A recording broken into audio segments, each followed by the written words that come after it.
Hello guys, welcome to your own channel property providers. मैं आपका अपना भाई अरविंद डागर स्वागत करता हूं आपके खुद के चैनल पे। आज हम लोग बात करने वाले हैं एक ऐसे कमर्शियल के बारे में जिसकी चर्चा बहुत ज़ोरों शोरों से हो रही है।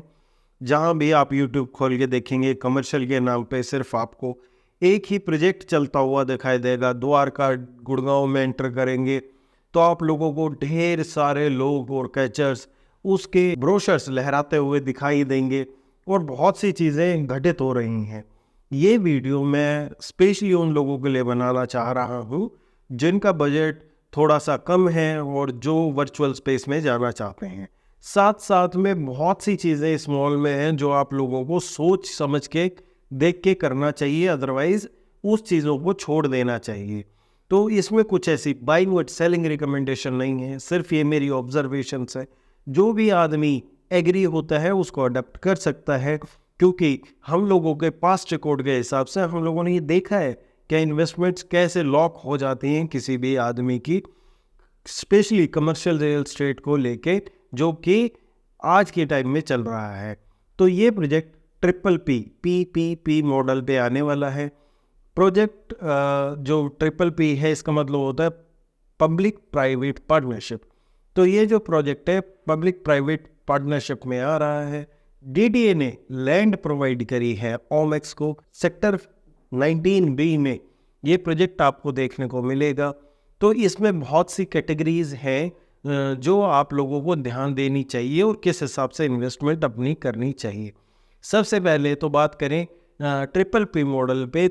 अब तक कुछ प्रोजेक्ट्स आए हैं कमर्शियल जिनका नाम मैं आपको बताने वाला हूँ, जिसमें से एक देविका का था सदर बाजार, फिर दूसरा था आप लोगों का कीर्ति नगर में रहेजा का दिल्ली मॉल, एक और था ओमेक्स बिल्डर का ही चांदनी चौक में ओमेक्स चांदनी चौक।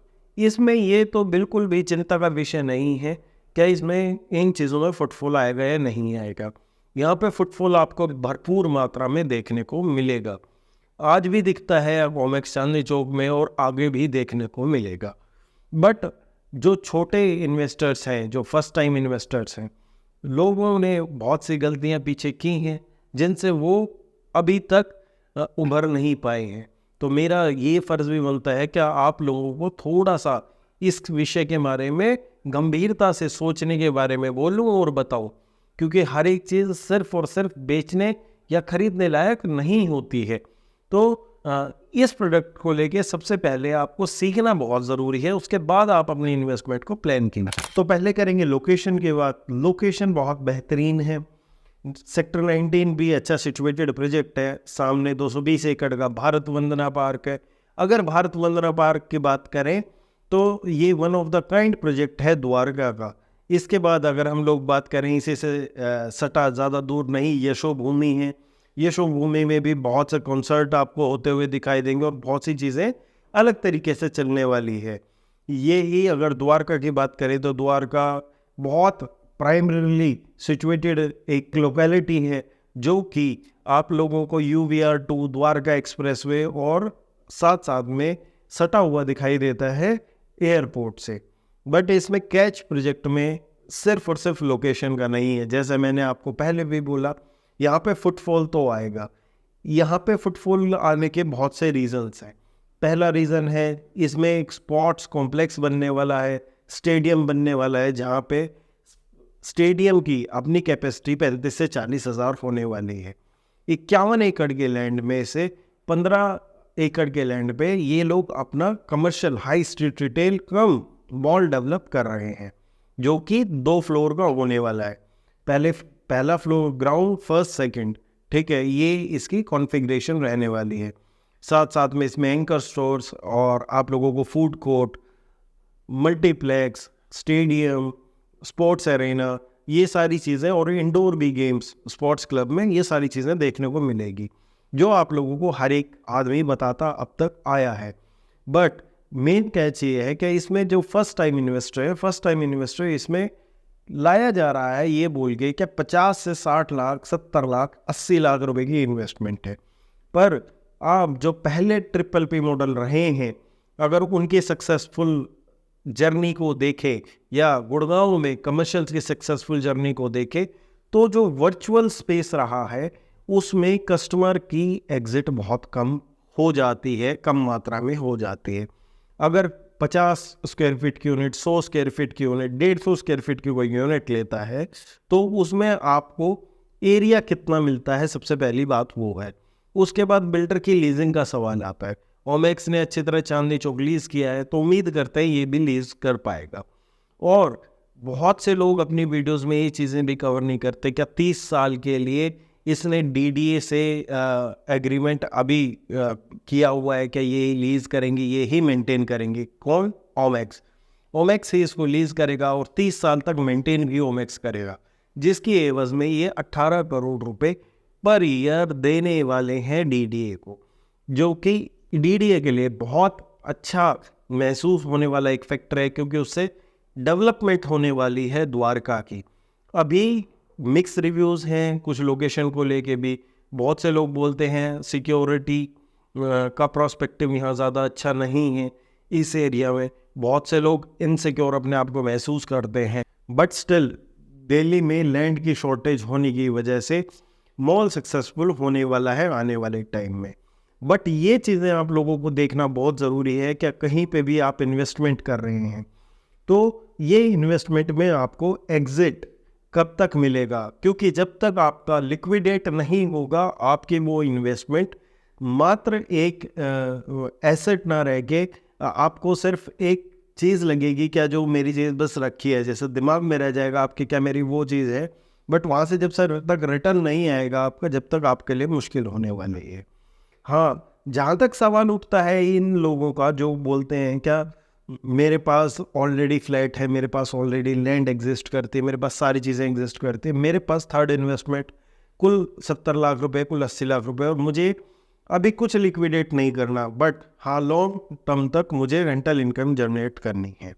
तो वो आदमी सोच सकते हैं। क्यों सोच सकते हैं? जैसे कि आप लोग देखते हैं क्या इसमें पहले अभी 3 साल तक कंपनी लीज देने वाली है, अशोर्ड रिटर्न जिसको बोलते हैं, अशोर्ड रिटर्न देने वाली है 12% का। उसके बाद 3 साल तक ये लीज देने वाले हैं, लीज गारंटी है 3 साल तक। प्रोजेक्ट के 3 साल पहले अशोर्ड रिटर्न देंगे, फिर तैयार होने के बाद 3 साल की लीज देने वाले हैं, फिर उसके बाद रेंट एज पर एक्चुअल होने वाला है। तो फुटफॉल की कोई कमी नहीं रहेगी, चीज़ें ठीक होगी। बट अगर आप लोग एग्जिट का सोचें तो सिर्फ लोकेबल स्पेस को प्रेफरेंस देना आप लोगों के लिए बहुत महत्वपूर्ण हो जाता है, जिसकी इन्वेस्टमेंट करीबन 3.5-4 करोड़ से ऊपर की जाएगी।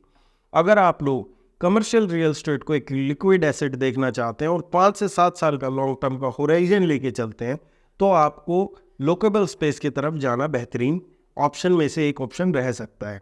वहीं अगर आप लोग ये सोचें क्या मेरे पास छोटी पूंजी और मेरे को लॉन्ग टर्म तक सिर्फ रेंटल इनकम जनरेट करनी है और मेरा लिक्विडेट करना मुझे पता है और मेरे पास एक्स्ट्रा मनी है, शायद मैं ना भी करूं, लंबे टाइम तक भी ना करूं, तो आप लोग इसमें जा सकते हैं। अदरवाइज किसी के पास फर्स्ट टाइम बायर है, उसके बजट 50-70 लाख रुपए हैं और वो ये सोचे कि मैं इसमें से 1 करोड़ रुपए बना के जल्दी से जल्दी बाहर निकल जाऊंगा और उसके बाद फिर मैं और कहीं पे इन्वेस्टमेंट करके अपने पोर्टफोलियो से हिसाब से इंक्रीज करूंगा, उन बायर्स के लिए ये डिसीज़न मेरे हिसाब से थोड़ा सा ठीक नहीं रहने वाला है। तो आप चाहे तो लोकेबल स्पेस की तरफ जाएं, अगर जो वर्चुअल की तरफ जाने वाले हैं वो लॉन्ग टर्म का होराइजन ले।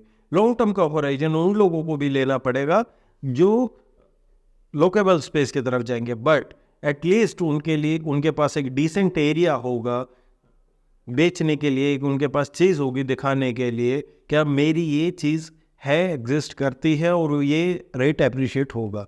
तो ग्राउंड फ्लोर या फर्स्ट फ्लोर पे लोकेशन अच्छी और लोकेबल स्पेस को मेरी तरफ से मैं सोचता हूँ क्या देखा जा सकता है।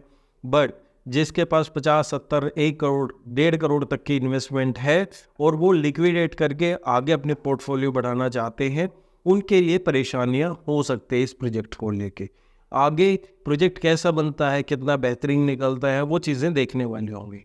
बहुत से लोग इसको गुड़गांव कमर्शियल रियल एस्टेट से कंपेयर करते हैं, बट ये बोल के अभी बेची जा रही हैं द्वारका एक्सप्रेस वे पे चीज़ें क्या सिर्फ 2 मिनट का डिस्टेंस है। पर अगर इस प्रोजेक्ट से कंपेयर किया जाए तो इसका जो सेटिंग कैपेसिटी है, जो इसके आसपास के वेंचर्स हैं अभी जो चल रहे हैं, जो चीज़ें गोल्फ कोर्स चल रहा है वो चीज़ें चल रही है, जो वहाँ पे फुटफॉल इंक्रीज़ होने वाला है। अगर आप द्वारका एक्सप्रेसवे से एलिवेटेड से आते हैं तो वो फुटफॉल वहाँ पे इंक्रीज़ हो गया और उतना रेंटल मिलना मेरे हिसाब से पॉसिबल नहीं हो गया फ्यूचर में। तो आप अपनी इन्वेस्टमेंट को थोड़ा सा ध्यान से प्रोसीड करें। साथ में कोई पेड कंसल्टेंसी लेना चाहता है तो हमसे संपर्क कर सकता है। चैनल को सब्सक्राइब और वीडियो को लाइक ज़रूर करें। मिलते रहेंगे अगली वीडियोज़ में। धन्यवाद।